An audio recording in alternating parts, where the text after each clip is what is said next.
Mega کرنا تھوڑا سا الحمدللہ وکفا وسلام علی عبادہ الذین اصطفا اما بعد فاعوذ باللہ من الشیطان الرجیم بسم اللہ الرحمن الرحیم رب زدنی علما رب اشرح لی صدری ویسر لی امری واحلل عقدۃ من لسانی یفقہوا قولی۔ آج کا موضوع انتہائی اہم اور انتہائی ضروری، بلکہ ہر شخص کے لیے ضروری ہے، تعلیم۔ نبی کریم صلی اللہ علیہ وآلہ وسلم ارشاد فرماتے ہیں طلب العلم فریضۃ علی کل مسلم و مسلمہ او کما قال، کہ ہر مسلمان مرد عورت پر علم حاصل کرنا فرض ہے۔ ہمارے ہاں اکثر جہاد فرض ہے، اس میں کچھ شک نہیں، جتنے جہاد قرآن پاک میں بیان کیے گئے ہیں کسی سے بھی انکار نہیں۔ نماز فرض ہے، نماز سے پہلے نماز کا سیکھنا فرض ہے۔ ایسے ہی جہاد بالعلم، پھر جہاد بالنفس، پھر جہاد بالمال ہے، اور پھر جہاد بالسیف یا جہاد بالقتال۔ اب اصول یہ ہے کہ ہر چیز سے پہلے جہاد بالعلم سب سے پہلا جہاد ہے، سب سے پہلا علم جو ہے آقا نے صلی اللہ علیہ وسلم جو اصول دیا ہے کہ ہر مسلمان پر علم کا حاصل کرنا فرض ہے۔ اب اصول یہ ہے، حضرت عثمان غنی رضی اللہ تعالیٰ عنہ ارشاد فرماتے ہیں وہ قوم کبھی فلاح نہیں پا سکتی جو جدید جنگی علوم و فنون کو نہیں سیکھتی۔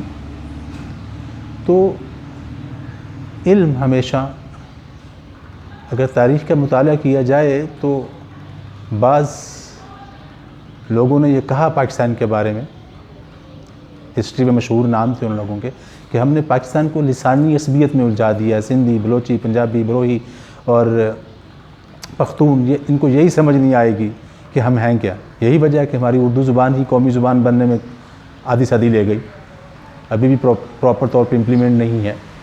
تو اصل میں اصول یہ ہے کہ قوم ترقی تب کرتی ہے جب وہ اپنی سوچوں کی زبان میں نصاب تعلیم کو پڑھتی ہے۔ اب ہمارے ہاں تو اسلام تو اصل میں ہے ہی مساوات کا درس دیتا ہے ہی مساوات کا دوسرا نام، اور جب علم کے اندر ہی یہ کیٹیگریز موجود ہوں، یہ لوئر طبقہ ہے، یہ میڈیوکر، یہ میڈیم طبقہ ہے، یہ ہائی کلاس ہے، یہ انتہائی ایلیٹ، انتہائی ہائی پروفائل کے لوگ ہیں، تو تعلیم کا نصاب ہی ایسا ہو، ایسا نہیں ہے۔ نبی کریم صلی اللہ علیہ وسلم تو المسلم اخو المسلم، مسلمان کا بھائی ہے، کسی اجمی کو، کسی عربی پر، کسی کالے کو، کسی گورے پر کوئی فوقیت، کوئی برتری حاصل نہیں۔ ہاں اگر کوئی ہے برتری تو ان عند اللہ اتقاکم، ان اللہ کیا ہے، ان عند اللہ اتقاکم، بے شک اللہ کے نزدیک وہ بڑا ہے، وہ جو پرہیزگار ہے۔ ان اکرمکم عند اللہ اتقاکم، پورے الفاظ ہیں، ان اکرمکم، بے شک تم میں وہ معزز ہے، عند اللہ، اللہ کے ہاں، اتقاکم، جو متقی ہے، پرہیزگار ہے۔ تقوی ایک الگ چیز ہے، نیکی، پرہیزگاری میں تو انسان کا مقام وہ بھی اللہ کے ہاں ہے، لوگ اس کو میسر نہیں کر سکتے۔ تو تعلیم تو انسان کو سکھاتی ہی یکسانیت، مساوات ہے۔ ایک ہی صف میں کھڑے ہو گئے محمود و ایاز، نہ کوئی بندہ رہا نہ کوئی بندہ نواز۔ تو آج کل جو ہمارا نصاب تعلیم جو ہے وہ یکساں کیا جا رہا ہے، یہ بہت خوش آئند ہے۔ دعا ہے اللہ اس کو پایہ تکمیل تک پہنچا دے۔ اسلام تو چاہتا ہی یہ ہے کہ تمام انسان، جیسے کہ اللہ الحمدللہ رب العالمین، اللہ تمام جہانوں کے رب ہیں۔ قرآن پاک کے لیے فرمایا، آقا کے لیے فرمایا وما ارسلناک الا رحمۃ للعالمین، نبی کریم صلی اللہ علیہ وسلم تمام جہانوں کے لیے رحمت ہیں۔ ایسے ہی قرآن پاک بھی ہدی للناس کافۃ للناس، یہ سب سے بڑی ہدایت کی کتاب ہے، سب سے بڑی علم، جس کے اندر کل رطب ولا یابس، ہر خشک و تر چیز کو بیان کیا گیا ہے۔ وکل شیء احصیناہ فی امام مبین، قرآن پاک میں ہر چیز کا احاطہ بیان کر دیا، جو واضح روشن کتاب ہے، اس میں ہر چیز کا احاطہ کیا گیا۔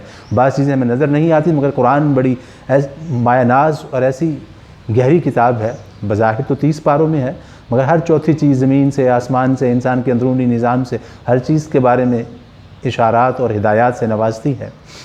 ایون آقا دو جہاں صلی اللہ علیہ وسلم نے ارشاد فرمایا کہ قرآن پاک کے اسرار و رموز قیامت تک ختم نہیں ہوں گے۔ تو دعا ہے اللہ میں اس تعلیم کے نصاب کو صحیح سمجھنے کی اور مساوات میں رہنے کی توفیق بھی عطا فرمائے، ہمیں فرقہ واریت سے اور اس قسم کی بے روی سے محفوظ فرمائے۔ تعلیم تو ہوتی العلم نور، آقا نے فرمایا علم روشنی ہے، روشنی جہاں جاتی ہے وہاں سے اندھیرے بھاگ جاتے ہیں۔ تو علم تو انسان کو صحیح انسانیت کا درس دیتی ہے۔ ایون قرآن پاک نے یہاں تک کہا کہ انسان جب انسانیت سے نکل جاتا ہے تو کل انعام بل ہم اضل، وہ پھر جانوروں سے بھی بدتر ہو جاتا ہے۔ انسان کو انسان صرف علم ہی بناتا ہے۔ تو دعا ہے اللہ ہمیں اس مساوات کے، اس ایکول نظام کو، اس صحیح نصاب تعلیم کو صحیح طور پر سمجھنے کی اور اس پہ عمل کرنے کی ہماری قوم کو بھی اور ہمارے حاکمین کو بھی، ہماری گورنمنٹ، ہمارے نظام تعلیم کو اسی انداز سے رواں دواں رکھے۔ وآخر دعوانا ان الحمد للہ رب العالمین۔